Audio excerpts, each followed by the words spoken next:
2024 July മാസം 15-ന് തായ്ലാന്റിന്റെ തലസ്ഥാനമായ ബാങ്കോക്കിൽ സംഭവിച്ച ആരെയും ഞെട്ടിപ്പിക്കുന്ന ദുരൂഹമായ ഒരു കൂട്ട ആത്മഹത്യാ കേസിനെ കുറിച്ചാണ് അറിയാൻ പോകുന്നത്.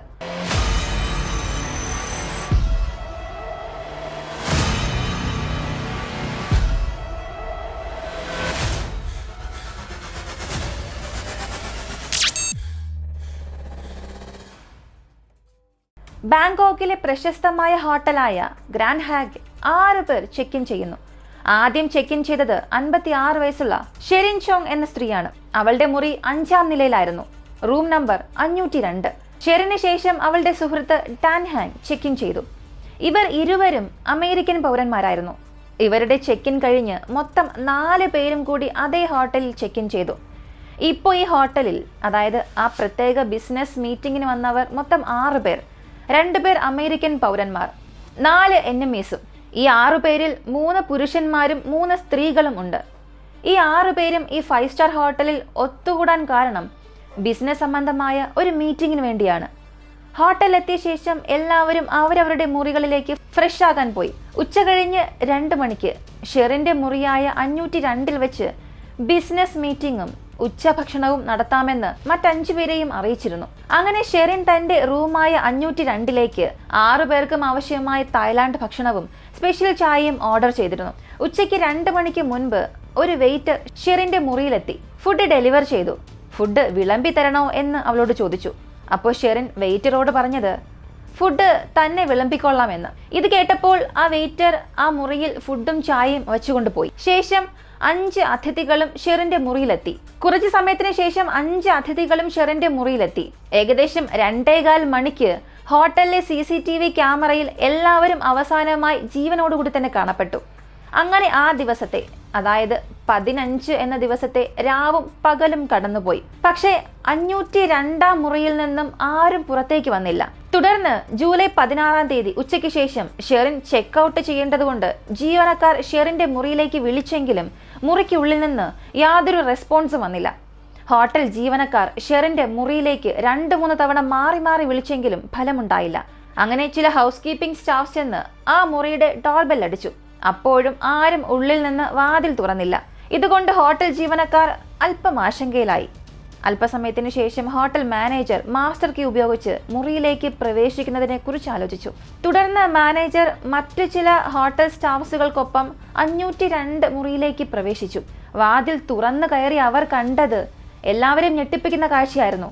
തൊട്ടു മുൻപിൽ ഒരാൾ മുഖം കുനിച്ച് കിടക്കുന്നത് കണ്ടു. മുന്നോട്ട് നീങ്ങുമ്പോൾ ഡ്രോയിങ് റൂമിലെ ഡൈനിങ് ടേബിളിന് ചുറ്റും 2 പേർ കൂടി വീണ് കിടക്കുന്നത് അവർ കണ്ടു. കൂടാതെ 2 പേർ കുളിമുറിയിൽ അബോധാവസ്ഥയിലായിരുന്നു. ഷെറിൻ മാത്രം അവളുടെ ബെഡ്റൂമിൽ ബോധരഹിതയായി കിടക്കുകയായിരുന്നു. 6 പേരുടെയും പൾസ് പരിശോധിച്ചെങ്കിലും ആർക്കും പൾസ് ഉണ്ടായിരുന്നില്ല. സംഭവത്തെക്കുറിച്ച് അറിയിക്കാൻ ഹോട്ടൽ ജീവനക്കാർ ഉടൻ തന്നെ പോലീസിനെ വിളിച്ചു. അല്പസമയത്തിനുള്ളിൽ തന്നെ പോലീസ് ഹോട്ടലിലെത്തി. ഫോറൻസിക് വിദഗ്ധരും പോലീസിനൊപ്പം ഉണ്ടായിരുന്നു. മൃതദേഹങ്ങൾ കണ്ടപ്പോൾ വിഷം കലർന്ന എന്തെങ്കിലും കഴിച്ചതായിരിക്കാം മരണകാരണം എന്ന് പോലീസ് ആദ്യം സംശയിച്ചു. തുടർന്ന് പോലീസ് എല്ലാവരുടെ മൃതദേഹവും പോസ്റ്റ്മോർട്ടത്തിനായി അയച്ചു. 6 പേരും വിദേശികളായതിനാൽ തായ്ലാന്റ് പോലീസ് ഈ സംഭവത്തെക്കുറിച്ച് വിയറ്റ്നാമീസ് പോലീസിനെയും അമേരിക്കൻ FBI-യും വിവരം അറിയിച്ചു. പോലീസ് ആദ്യം ഈ ഹോട്ടൽ ജീവനക്കാരെ ചോദ്യം ചെയ്യാൻ തീരുമാനിച്ചു. ഈ ചോദ്യം ചെയ്യലിൽ ജൂലൈ 15 ഉച്ചയ്ക്ക് 2 മണിക്കാണ് മരിച്ച 6 പേരെയും അവസാനമായി ജീവനോടെ കണ്ടത് എന്ന് പോലീസിനോട് ജീവനക്കാർ പറഞ്ഞു. തുടർന്ന് മുറിക്കുള്ളിൽ നിന്നും ലഭിച്ച ഭക്ഷണം പോലീസ് പിടിച്ചെടുത്തു. വിളമ്പി വെച്ചിരുന്ന തായ്ലാന്റ് ഭക്ഷണം അപ്പോഴും പ്ലേറ്റിൽ തന്നെ അതുപോലെ ഉണ്ടായിരുന്നു. എന്നിരുന്നാലും 6 പേരും ചായ കുടിച്ചിരുന്നു. കാരണം 6 കപ്പുകളിലും കുറച്ച് ചായ ബാക്കിയുണ്ടായിരുന്നു. മരിക്കുന്നതിന് മുൻപ് ഇവർ ചായ മാത്രമാണ് കുടിച്ചതെന്ന് പോലീസിന് മനസ്സിലായി. തുടർന്ന് പോലീസ് ചായ കൊണ്ടുവന്ന പാത്രവും 6 കപ്പുകളും അവിടെ ഇരുന്ന ബാക്കി ഭക്ഷണവും ഫോറൻസിക് പരിശോധനയ്ക്കായി അയച്ചു. അതിനിടെ 6 പേരും സൈനൈഡ് വിഷബാധ ഏറ്റാണ് മരിച്ചത് എന്ന് ഫോറൻസിക് റിപ്പോർട്ടും വന്നു. സൈനൈഡ് വേഗത്തിൽ പ്രവർത്തിക്കുന്ന ഒരു മാരകമായ രാസവസ്തുവാണ്. ഇത് ഓക്സിജൻ ഉപയോഗിക്കുന്നതിനുള്ള ശരീരത്തിന്റെ കഴിവിനെ നശിപ്പിക്കുന്നു. ഇങ്ങനെ ആകണം മരണം സംഭവിച്ചതെന്ന് പോലീസ് ഊഹിച്ചു. നിറമില്ലാത്ത വാതകം, ദ്രാവകം അല്ലെങ്കിൽ ക്രിസ്റ്റൽ രൂപങ്ങളിൽ ഇത് കണ്ടെത്താം. ശ്വസിക്കുകയോ ചർമ്മത്തിലൂടെ ആഗിരണം ചെയ്യുകയോ കഴിക്കുകയോ ചെയ്താൽ വിഷബാധ വളരെ പെട്ടെന്ന് ഏൽക്കും. അതേസമയം ഈ വ്യക്തികളുടെ ചായയിലും കഴിക്കാൻ വെച്ചിരുന്ന ഭക്ഷണത്തിലും സൈനൈഡ് കണ്ടെത്തിയതായി സ്ഥിരീകരിച്ച മറ്റൊരു റിപ്പോർട്ടും വന്നു. ഇതോടെ ഈ 6 പേർക്കും സൈനൈഡ് മനഃപൂർവ്വം നൽകിയതാണ് എന്ന് ഇതിനോടകം തന്നെ പോലീസും ഉറപ്പിച്ചു. എന്നാൽ പ്രാഥമിക അന്വേഷണത്തിൽ ഹോട്ടലിന്റെ 5ാം നിലയിലെ CCTV ദൃശ്യങ്ങൾ പോലീസിന് ലഭിച്ചപ്പോൾ ഈ 6 പേരും മുറിയിൽ പ്രവേശിച്ചതിന് ശേഷം മറ്റാരും പ്രവേശിക്കുകയോ പുറത്തിറങ്ങുകയോ ചെയ്തിട്ടില്ല എന്ന് മനസ്സിലായി. ഇത് വളരെ പ്രധാനപ്പെട്ട ഒരു ചോദ്യം ഉയർത്തി. ഈ 6 പേരും ഓരോരുത്തരായി ആത്മഹത്യ ചെയ്തോ, അല്ലെങ്കിൽ ആരെങ്കിലും ഒരാൾ എല്ലാവരെയും കൊന്നിട്ട് സ്വയം ആത്മഹത്യ ചെയ്തോ? കാരണം ജൂലൈ 15-ന് ഉച്ചയ്ക്ക് 2 മണി മുതൽ ആരും ആ മുറിയിൽ കയറുകയോ പുറത്തിറങ്ങുകയോ ചെയ്തിരുന്നില്ല. ഇത് CCTV വെച്ച് പരിശോധിച്ച് ഉറപ്പുവരുത്തിയ ഒന്നാണ്. എന്നാൽ കുറച്ചു സമയത്തിന് ശേഷം ഇവരിൽ ചിലർക്ക് പിറ്റേ ദിവസം, അതായത് 16-ന് ബാങ്കോക്ക് ബീച്ചിലേക്ക് പോകാൻ പ്ലാൻ ഉണ്ടായിരുന്നതായി പോലീസ് കണ്ടെത്തി. മരിച്ചവരിൽ ഒരാൾ ബാങ്കോക്ക് കാഴ്ചകൾ കാണാൻ ഒരു ടൂർ ഗൈഡിനെ വാടകയ്ക്കെടുത്തിരുന്നു. മറ്റൊരാൾ അടുത്ത ദിവസം രാവിലെ ഒരു മീറ്റിംഗ് ഷെഡ്യൂൾ ചെയ്തിരുന്നു. ഇവിടെ ചോദ്യം എന്തെന്നാൽ, അടുത്ത ദിവസം എന്താണ് ചെയ്യാൻ പോകുന്നത് എന്ന് പദ്ധതിയിട്ടവർ എന്തിനാണ് പെട്ടെന്ന് ആത്മഹത്യ ചെയ്തത്? ഇവരെല്ലാവരും വ്യവസായികളും ധാരാളം പണമുള്ളവരുമാണ്. അതിനാൽ ഈ തായ്ലാന്റിലെ ചില മാഫിയ സംഘങ്ങളെ ആയിരുന്നു പോലീസ് ആദ്യം സംശയിച്ചത്. അതിനാൽ ഒരു തായ്ലാന്റ് സംഘം ഇവരിൽ നിന്ന് പണം ആവശ്യപ്പെട്ടിരിക്കാമെന്നും അവർ പണം നൽകാൻ വിസമ്മതിച്ചപ്പോൾ സംഘം കൊലപ്പെടുത്തിയെന്നുമായിരുന്നു പോലീസ് ഊഹിച്ചത്. എന്നിരുന്നാലും പോലീസ് ഉടൻ തന്നെ ഈ കണ്ടെത്തൽ തള്ളിക്കളഞ്ഞു. കാരണം ഈ ഇരകളുടെ കോൾ റെക്കോർഡ്സിൽ നിന്നും ഫ്രണ്ട്സിന്റെയും മറ്റ് ബന്ധുക്കളുടെയും സഹായത്തോടെ ഈ ഇരകൾക്ക് തായ്ലാന്റിലെ മറ്റേതെങ്കിലും രാജ്യങ്ങളുടെ സംഘവുമായി യാതൊരു ബന്ധവുമില്ല എന്ന് വെളിപ്പെട്ടു. കൂടാതെ വാതിൽ അകത്ത് നിന്ന് പൂട്ടിയ നിലയിലായിരുന്നു. ആ മുറിയുടെ ജനാലകളും തുറന്നിരുന്നില്ല. എങ്കിൽ ഈ 6 പേരുടെ ഭക്ഷണത്തിൽ ആരാണ് സയനൈഡ് കലർത്തിയത് എന്നുള്ള ചോദ്യം അപ്പോഴും നിലനിന്നു. ഈ ചോദ്യത്തിന് പിന്നിലെ സത്യം പുറത്തു കൊണ്ടുവരാൻ ഇരകളുടെ കുടുംബാംഗങ്ങളുമായി സംസാരിക്കാൻ പോലീസ് തീരുമാനിച്ചു. US സിറ്റിസൺ ആയിരുന്നെങ്കിലും ജപ്പാനിൽ താമസിച്ചിരുന്ന ഷെറിൻ ജപ്പാനിൽ ഒരു ആശുപത്രി തുറക്കാൻ ആഗ്രഹിക്കുന്നു എന്നുള്ള ഒരു കഥ പുറത്തു വന്നിരുന്നു. ഷെറിൻ നിരവധി നിക്ഷേപകരെ കണ്ടെത്തി തുടങ്ങിയ ഒരു വലിയ പ്രോജക്റ്റ് ആയിരുന്നു അത്. ഈ മരിച്ച 6 പേരിൽ 2 വലിയ നിക്ഷേപകരായിരുന്നത് ഈ മരിച്ച അമേരിക്കൻ ദമ്പതികളായിരുന്നു. ഏകദേശം $4 ലക്ഷത്തോളം ആയിരുന്നു അവർ ഈ പ്രോജക്റ്റിന് വേണ്ടി ഇൻവെസ്റ്റ് ചെയ്തത്. ബാക്കിയുള്ളവരും ഈ പദ്ധതിയിൽ നിക്ഷേപിച്ചെങ്കിലും അവരുടെ തുക വളരെ വലുതായിരുന്നില്ല. പക്ഷെ കോവിഡ് കാരണം നിരവധി ജോലികൾ വൈകിയതിനാൽ ഷെറിന്റെ ഈ ഹോസ്പിറ്റൽ നിർമ്മാണം വേണ്ട വിധത്തിൽ പുരോഗമിച്ചില്ല. അതുകൊണ്ട് തന്നെ കോടികൾ ഇൻവെസ്റ്റ് ചെയ്ത ബാക്കി 5 പേരും തങ്ങളുടെ പണം നഷ്ടമാകും എന്ന് ആശങ്കപ്പെട്ടു. പദ്ധതി നിശ്ചയിച്ച പ്രകാരം മുന്നോട്ട് പോകാത്തത് കൊണ്ട് പണം തിരികെ നൽകണമെന്നാവശ്യപ്പെട്ട് ഷെറിന് നല്ല സമ്മർദ്ദം കൊടുത്തു. മറുപടിയായി ഈ കൺസ്ട്രക്ഷൻ വർക്കുകളൊക്കെ വളരെ വേഗത്തിലാക്കുമെന്ന് ഷെറിൻ അവർക്ക് ആവർത്തിച്ച് ഉറപ്പും നൽകി. പക്ഷെ ഇതിനിടെ പൈസ മുടക്കിയവർ ഷെറിനെതിരെ ഒരു കേസും ഫയൽ ചെയ്തു. എന്നാൽ അവരുടെ പണം ഉടനെ തിരികെ നൽകുമെന്ന് ഷെറിൻ കോടതിയിൽ ബോധിപ്പിച്ചു.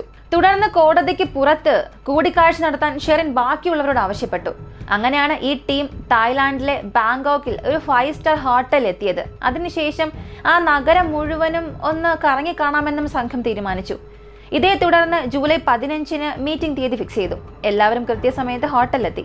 പക്ഷെ പിന്നീട് ഇവരെ മരിച്ച നിലയിലാണ് കണ്ടെത്തിയത്. സംഭവത്തിന് ശേഷം മരിച്ചവരുടെ കുടുംബാംഗങ്ങളെല്ലാം ഷെറിനെ സംശയിച്ചു. കാരണം ഇവരുടെ ഭക്ഷണത്തിൽ ചായയിലും സയനൈഡ് കണ്ടെത്തിയിരുന്നു. വെയിറ്റർ ഷെറിന്റെ മുറിയിൽ ഭക്ഷണം എത്തിച്ചപ്പോൾ ആ സമയത്ത് അവൾ അവളുടെ മുറിയിൽ തനിച്ചായിരുന്നു. കൂടാതെ വെയിറ്ററെ ഫുഡ് വിളമ്പാൻ പോലും അവൾ സമ്മതിച്ചില്ല.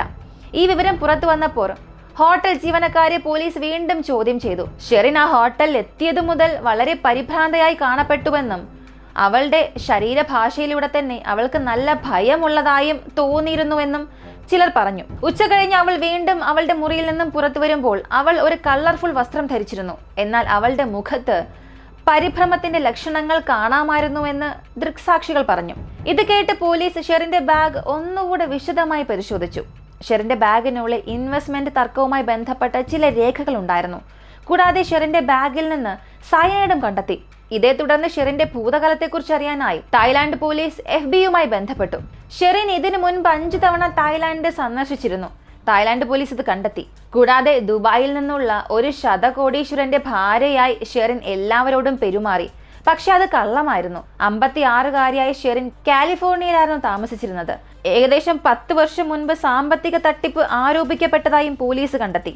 മാത്രമല്ല ഷെറിൻ ചില വിയറ്റ്നാമീസിന് അമേരിക്കൻ വിസ നൽകാമെന്ന് വാഗ്ദാനം ചെയ്തിരുന്നു. പകരം അവർ അവരിൽ നിന്ന് പണവും വാങ്ങിയിരുന്നു. എന്നാൽ പിന്നീട് ഷെറിൻ ഇവരെ പറ്റിച്ചു കടന്നതായും കണ്ടെത്തി. അങ്ങനെ FBI-യുടെ തുടർ അന്വേഷണത്തിൽ എല്ലാ മരണങ്ങൾക്കും ഷെറിൻ കുറ്റക്കാരിയാണെന്ന് കണ്ടെത്തുകയും ചെയ്തു. FBI യും തായ്ലാന്റ് പോലീസും പറയുന്നതനുസരിച്ച് ജപ്പാനിലെ ഇൻവെസ്റ്റ്മെന്റ് തർക്കത്തെക്കുറിച്ച് ഷെറിൻ വളരെയധികം ആശങ്കയിലായിരുന്നു. തന്റെ പ്രോജക്റ്റിൽ ഗണ്യമായ തുക ഇതിനകം തന്നെ നിക്ഷേപിച്ചിട്ടുണ്ട്. അത് പൂർത്തിയാക്കാൻ ഇനിയും പണം ആവശ്യമാണെന്നും അവൾക്കറിയാമായിരുന്നു. പദ്ധതിക്കായി ഷെറിൻ ഇതിനകം തന്നെ $1 മില്യൺ കടം വാങ്ങിയിരുന്നു. പദ്ധതി പൂർത്തിയാക്കാൻ തനിക്ക് കഴിയില്ല എന്നും നിക്ഷേപകരുടെ മുഴുവൻ തുകയും തിരികെ നൽകേണ്ടതുണ്ടെന്നും അവൾക്കറിയാം. കൂടാതെ അവൾക്കെതിരെ ഇതിനകം തന്നെ കോടതിയിൽ ഒരു കേസുമുണ്ട്. 15-ാം തീയതിക്കുള്ളിൽ അത് ഒത്തുതീർപ്പാക്കിയില്ലെങ്കിൽ ഷെറിൻ ജയിലിൽ കിടക്കേണ്ടി വരും. അവസാനം മറ്റു മാർഗങ്ങളില്ലാതെ എല്ലാ നിക്ഷേപകരെയും കൊന്ന് ശേഷം താൻ ആത്മഹത്യ ചെയ്യാൻ തീരുമാനിച്ചു.